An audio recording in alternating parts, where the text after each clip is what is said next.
In the previous lessons, we found indefinite and definite integrals by using a combination of trigonometric substitutions, U substitutions, and trigonometric identities.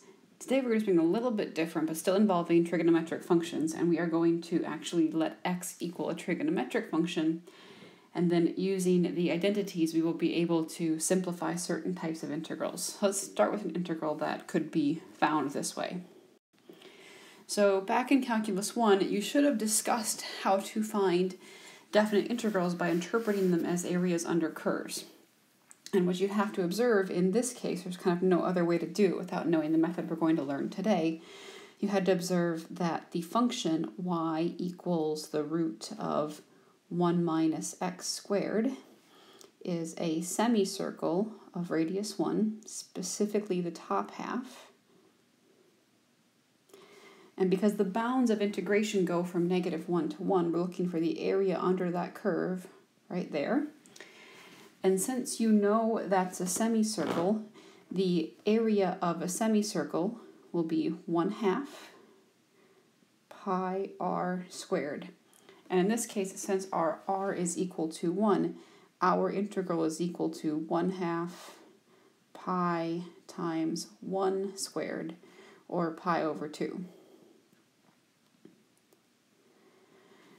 But these integrals leave me, and I think a lot of our students, kind of unsatisfied because it doesn't address the question of why is the area of a circle 1/2 pi r squared? Like, where does that come from? And that formula actually comes from calculus.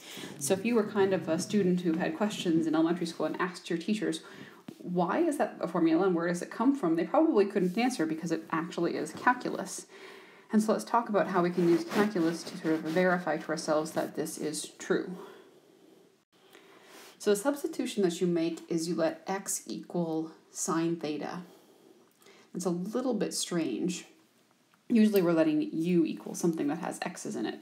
And notice that you can't let u equal the entire expression under the square root because the derivative of that expression is not appearing outside the integral, so u substitution will not work. So much like with u substitutions, if we let x equal sine theta, that means that dx, so the derivative of x is 1 dx, will equal the derivative of sine, which is cosine of theta d theta. And now we have to change our bounds.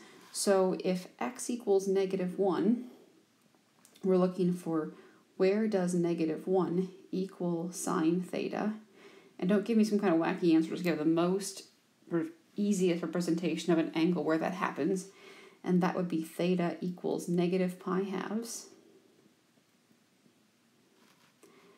And when x equals 1, we're looking for where does 1 equal sine theta. And we have theta equals pi/2.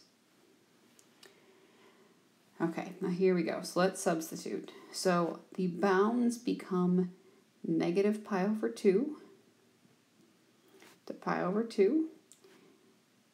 Inside the integrand, we have 1 minus sine squared theta. And then here's the tricky part that people often miss. You've got to replace dx, and dx is equal to cosine of theta d theta.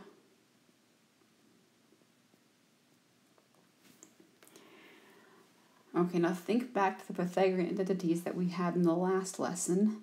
The square root of 1 minus sine squared theta is equal to cosine squared theta. So this is the same thing as the integral from -pi/2 to pi/2, root of cosine squared theta times cosine theta d theta. And so this substitution was useful because 1 minus sine squared is equivalent to cosine squared, and now since that's just plain old cosine squared and there isn't a number added or subtracted, you can actually square root that. So that cosine squared roots to cosine, multiplying by the other cosine gives us cosine squared. And I know this is longer, but in some ways it's sort of more satisfactory than the previous answer because at least you understand sort of what's going on or why. Hoping that should be a theta, d theta. Okay, and I'm going to do two things at once. So first of all, cosine squared theta is an even function. So instead of integrating from negative pi halves to pi halves, I can do twice the integral from 0 to pi halves. If you don't do that, that's okay. It's just that this plugging in 0 into an antiderivative is often easier, so this just saves you some time. And then to integrate cosine squared theta, we have to use the half angle identities. So that will be 1/2 1 plus cosine of 2 theta d theta. And the 1/2 and 2 cancel, and we anti-differentiate, and we have theta plus 1/2 sine of 2 theta evaluated from 0 to pi halves.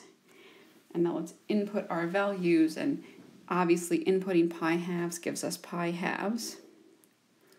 When you input pi halves into sine of 2 theta, you get sine of pi, which is 0.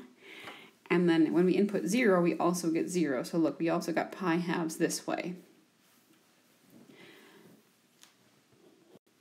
So today's techniques involve looking at an integrand that involves some kind of square root, and you use a substitution that greatly simplifies the square root inside the integrand. And the substitution that you use depends on where the variable is.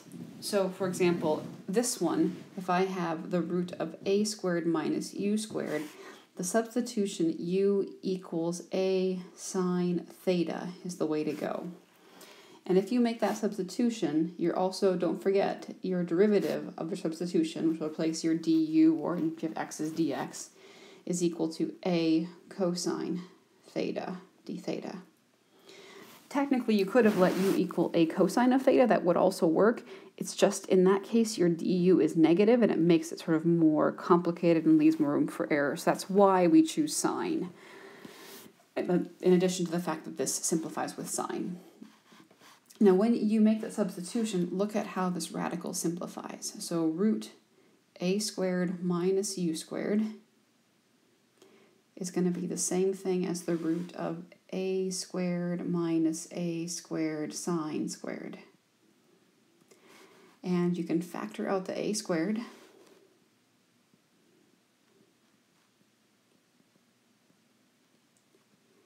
And then 1 minus sine squared is cosine squared, so we have the root of a squared times cosine squared. And because of these relationships, now we've reduced it to something that we can actually square root, and we get a cosine of theta. And the ability to do that will make finding your integral sort of possible. Now, if you have a squared plus u squared, use substitution u equals a tan theta.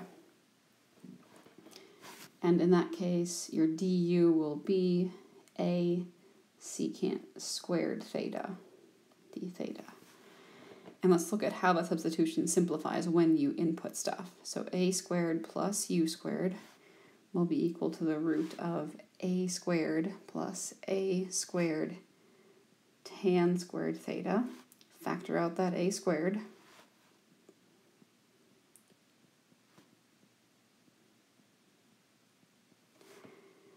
And 1 plus tan squared actually is equal to secant squared. So a squared secant squared, and you've reduced this down to something that you can actually square root. You get a secant of theta.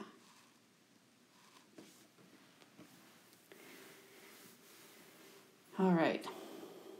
And the last one, if you have u squared minus a squared, now the difference here is that in part A, the constant was first, and in this one, the variable is first. And that changes things a little bit. Use the identity u equals a secant of theta. And the derivative of secant theta will be a secant theta tan theta. And so how this simplifies is as follows. U squared minus a squared is equal to the root of a squared secant squared minus a squared. Factor out the a squared.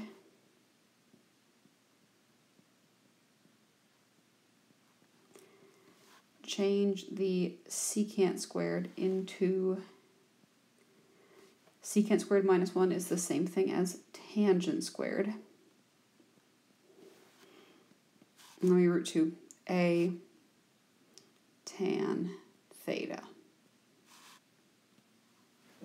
So let's do some examples and sort of show you how this works. So we have the integral of dx over x squared root 25 minus x squared. So inside your root, you have, that's the thing that you look at to determine what substitution will work best. So you have a number squared minus x squared. That is most like the first case. And so you're going to let x equal 5 sine of theta. So x equals 5 sine theta. And if you're going to forget anything, it's going to be the dx. So write that right away. Dx will equal 5 cosine of theta d theta. And often an error like forgetting this dx will result in an integral that just isn't possible to do, so just pay attention. Now you replace all the x's by 5 sine thetas, and dx gets replaced by 5 cosine theta d theta. So you have the integral of 5 cosine theta d theta over x squared will be 25 sine squared theta, and times the root of 25 minus 25 sine squared theta. All right, and reduce if you can, simplify a little bit. So if cosine of theta d theta over 5 sine squared theta times the root of 25 times the quantity 1 minus sine squared theta. And just to avoid writing this whole thing over again, notice that 1 minus sine squared theta is equal to cosine squared theta. So what you actually have inside that integrand is the root of 25 times cosine squared of theta, which will root to just 5 cosine theta. So we have the integral of cosine of theta d theta over 5 sine squared theta times 5 cosine of theta. And notice those cosine of thetas cancel. We have a 1/25 as a coefficient. And we have 1 over sine squared, which is cosecant squared. And there's no way around this. In order for some of these problems to work out well, you're going to occasionally get sort of wacky trig derivatives. So you have to just be asking yourself when you get to the end is this a function that I know the antiderivative of? And it turns out that the antiderivative of cosecant squared is negative cotangent of theta.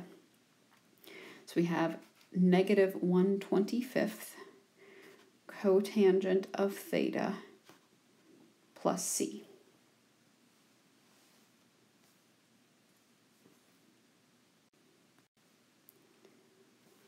Now the next question is how do we take those thetas and make them back into x's? And so it's a little bit tricky, and it's something you may or may not have done in a Calculus 1 class.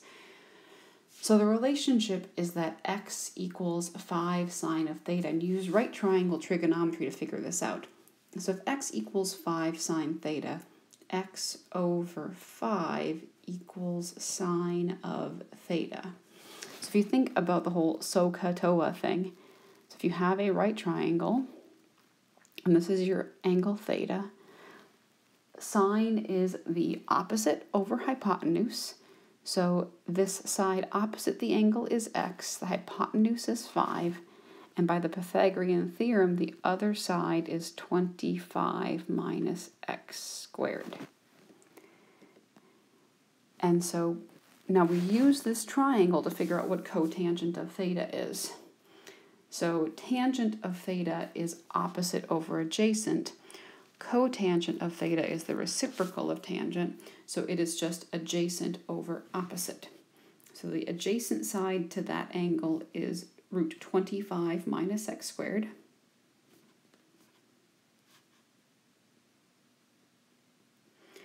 and the opposite side is x.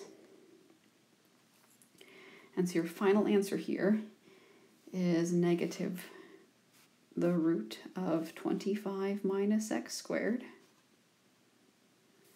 over 25x plus c. And I recognize that these problems are super tedious and kind of tricky, so if you run into something funky on your homework, just let me know and we'll sort of deal with it. Let's try another one. So 1 over 4 minus x squared to the 3/2. So the first thing that I would say is that you should express that as a root and a power. So that's the same thing as the integral of 1 over the root of 4 minus x squared to the 3rd. And we still have a number minus a variable squared, so our substitution will still be x equals something that has sign. In order to sort of make the 4's match, we have to make it 2 sign. Because then when we square it, we're going to get a 4, and then the 4 will factor out. And if x is 2 sine theta, don't forget dx. dx is 2 cosine theta d theta. So this becomes the integral of 2 cosine theta d theta all over the root of 4 minus 4 sine squared theta, that quantity cubed. So that's the integral of 2 cosine theta d theta all over. Now in that root sign we can factor out of 4. So 4 times 1 minus sine squared theta. That whole stuff cubed. And the 1 minus sine squared is the same thing as cosine squared theta. So the stuff inside the root sign roots to 2 cosine of theta. So you have 2 cosine theta all over 2 cosine of theta, that whole thing cubed. And now we can cancel a cosine, 2 cosine theta, and we're going to end up with a quarter, because we have a 2 that's squared in our denominator, integral of 1 over cosine squared theta d theta. And this is one that you should know. 1 over cosine squared is the same thing as secant squared.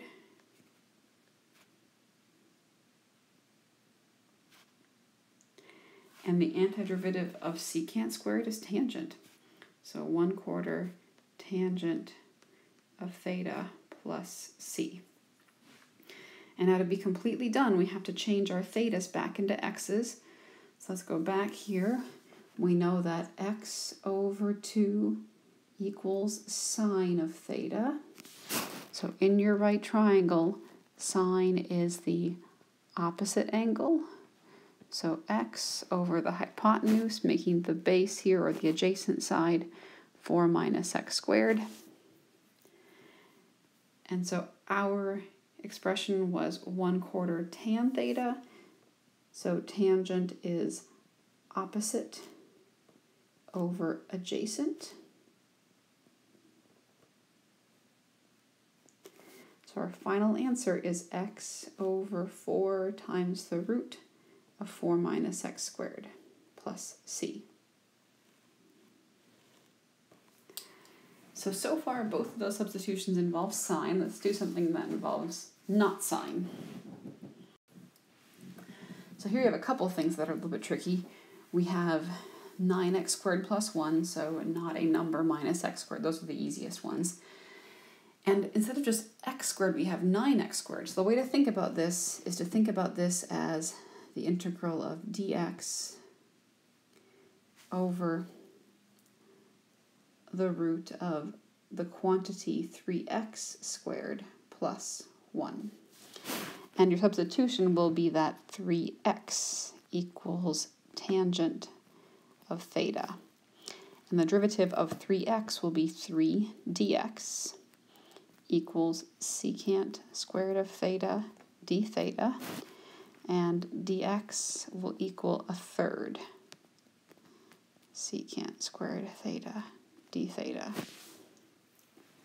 All right, so plugging all that stuff in, this simplifies to 1/3 integral secant squared theta d theta square root of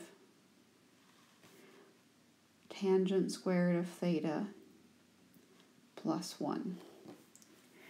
All right, and tangent squared of theta plus 1 is the same thing as secant squared. So we have 1/3 the integral of secant squared theta d theta all over the square root of secant squared theta. And the root of secant squared theta simplifies to secant, which then cancels with one of the secants in the numerator, just giving us 1/3 antiderivative secant of theta d theta. And this is one of those funky integrals that you do not have to have memorized for an exam, but you do just have to really recognize in your homework and on a take-home quiz that the antiderivative of secant is ln absolute value secant theta plus tan theta. It comes up often enough in these problems, it's sort of unavoidable on homework. I will avoid it on exams, I totally promise. Plus c. All right, and now to change things back into sines and cosines. Well, look, we already know that 3x equals tangent of theta, so this can just be replaced by 3x. We have to figure out what secant is. So back to our triangle. So we have a triangle, there's our theta, here's our right angle. Tangent is opposite over adjacent, and since tangent of theta is 3x, that means our opposite side is 3x, our adjacent side is 1. Using the Pythagorean theorem, the hypotenuse is 9x squared plus 1. And secant of theta is the reciprocal of cosine.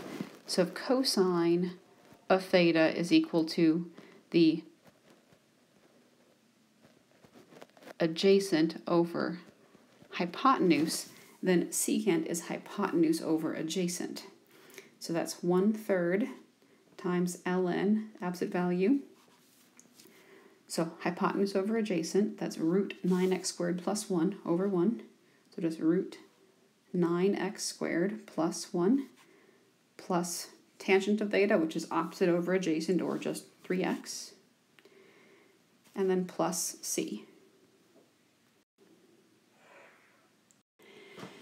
Now, while this trigonometric substitution is a spectacular technique, sometimes you can avoid it. And what to check for is to check and see if you can use a substitution. Now, an obvious case would be if this were 9x over the root of 1 plus x squared. That'd be a really obvious substitution. I must confess that sometimes I get into these integral problems and I don't see that. So if you see that, great, go ahead and do it. This one, actually, there is a slightly tricky version of substitution that actually works. So if you want to do it the trig way, you could let x equal tan theta, and that will work. And if you feel like verifying to yourself that that gives the same result, go ahead and do it. But here's an alternative method that's also useful and a little bit faster, actually. So make a substitution for the denominator, just the stuff inside the radical. So u is 1 plus x squared. Technically, you could have gotten this question in Calculus 1. You can do it this way. So du is 2x dx, and 1/2 du equals x dx.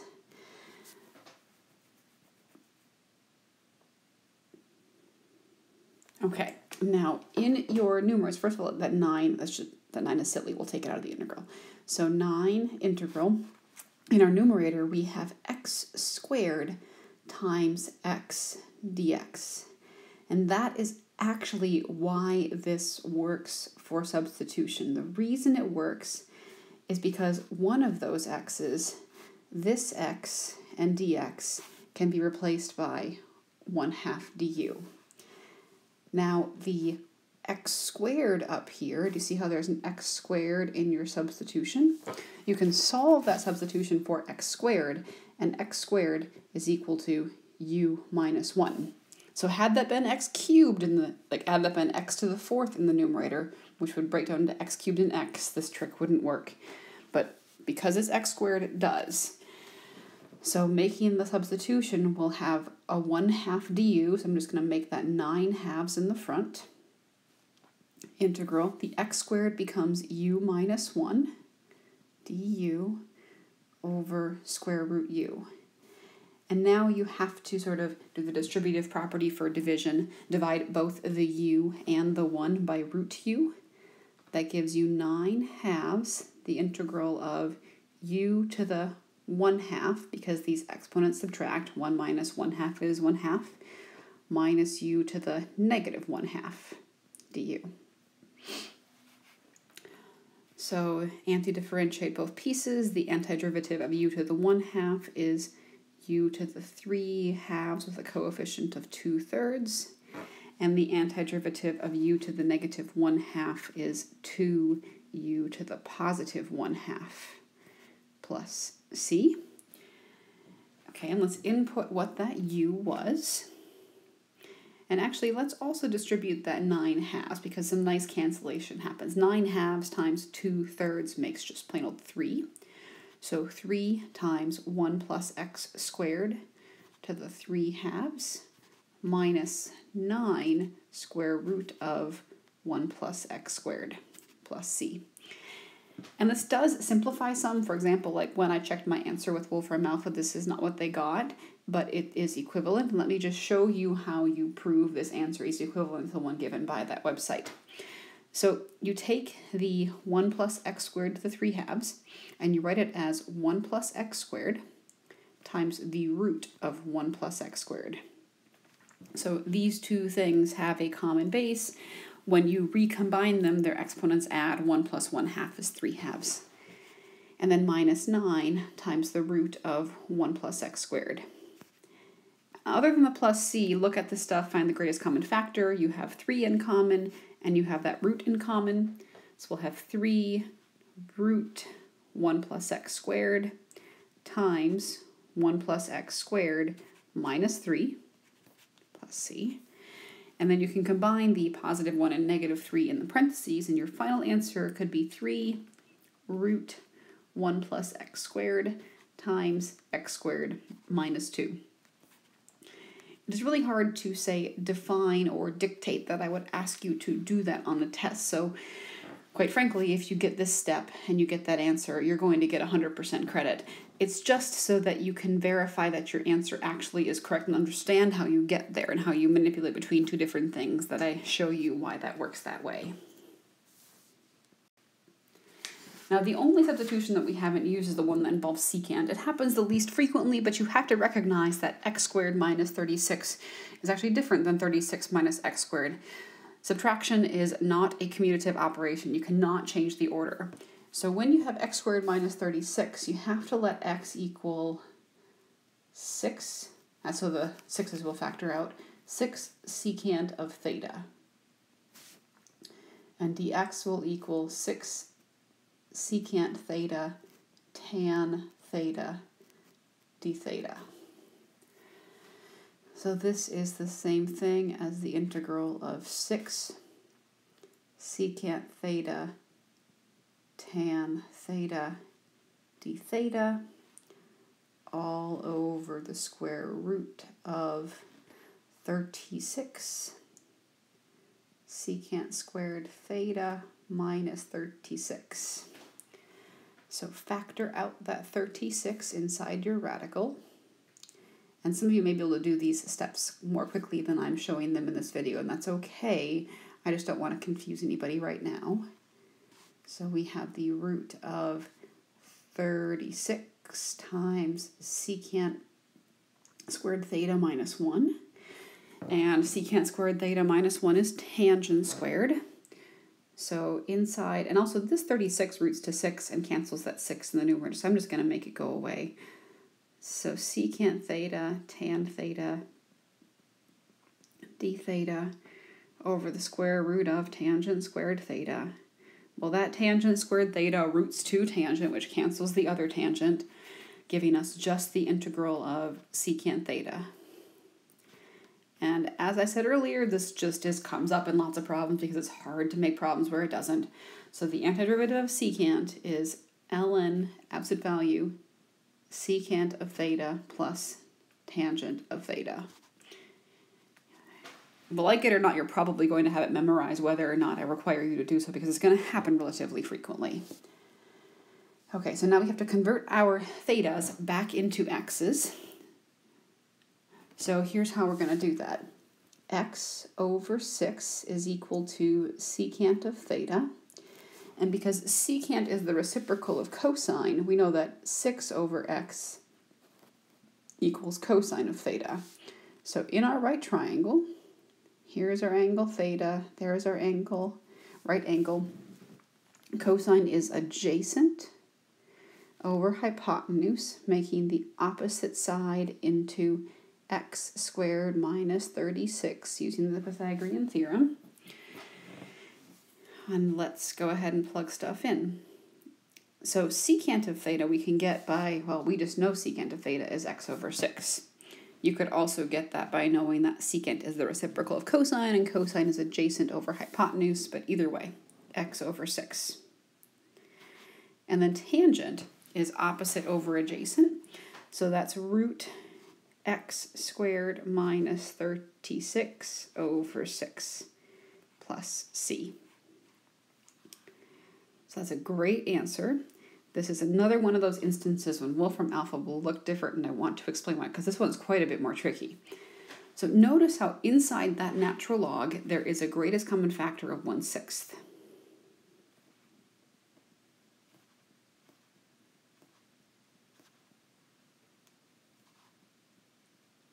So you factor that out. And now, remember this rule for logs that ln of a times b is the same thing as ln a plus ln b? We're going to use that here. So we're going to have ln of 1/6 plus ln of the absolute value of x plus the root x squared minus 36 plus c. And the kicker here is that this ln of 1/6 is a constant, so you could kind of like rename it and make a new constant that incorporated both that ln of 1/6 and that c, because you don't know what this constant is, you might as well put all the other constants sort of in with it, like kind of combine like terms. And because it's an arbitrary thing, you just leave it as a variable, and most people don't actually even change the letter, they just say plus c and drop the other constant. So this is just the same thing as ln of absolute value of x plus the root x squared minus 36 plus c. So that is the answer that something like Wolfram alpha, or if you use a TI-80 something or other, might give you for an antiderivative. Just so you know that your answer is still right, it's just that they have taken out the part of the constant inside the ln and combined it with the other constant, and that's a bit tricky. So just to be clear, either boxed answer is totally fine. If you want to go the extra mile, you'll make me super happy, but if you just want to stop there, that's also fine. Okay, let's try one more before moving on to the next lesson. So similar idea. So we still have x squared minus a number, so we're going to let x equal 3 secant of theta, and then dx will equal 3 secant theta tan theta d theta. All right, now this gives us the integral of the square root of 9 secant squared theta minus 9 times 3 secant of theta tangent of theta d theta all over 3 secant of theta. And right off the bat, you see that some stuff cancels. So this 3 cancels with that 3, the secant theta cancels that secant theta. Woo! Now simplifying some more. So we have to factor out the 9 inside that square root sign. So you have 9 times secant squared theta minus 1 times tangent of theta, d theta. And the 9 roots to 3. Don't forget that secant squared of theta minus 1 is equal to tangent squared theta. So that roots to 3 tan theta. So you have the integral of 3 tan squared theta because of the other tangent of theta, the one right here. Now you don't actually know the antiderivative of tangent squared theta. So it's not very hard to figure out, but it's a little bit tricky because you have to look at it the right way. You've got to know that tangent squared has an identity that relates it to secant squared. And you've also got to know that secant squared is something which you can anti-differentiate. So remember that tangent squared theta plus 1 is equal to secant squared theta. So you can replace this tangent squared theta with secant squared minus 1. So we have 3 times the integral of secant squared theta minus 1. Often integration involves lots of clever tricks, and the only way to know them is to do a lot of practice and see a lot of examples. And now we can differentiate. The antiderivative of secant squared is tangent, and the antiderivative of 1 is theta plus c. Okay, so let's make our triangle now. So we know that x over 3 equals secant of theta, and I just have an easier time with sines and cosines, so I'm going to change this into 3 over x equals cosine of theta. So there's my theta, here's my angle. Cosine is adjacent over hypotenuse, making this opposite into x squared minus 9.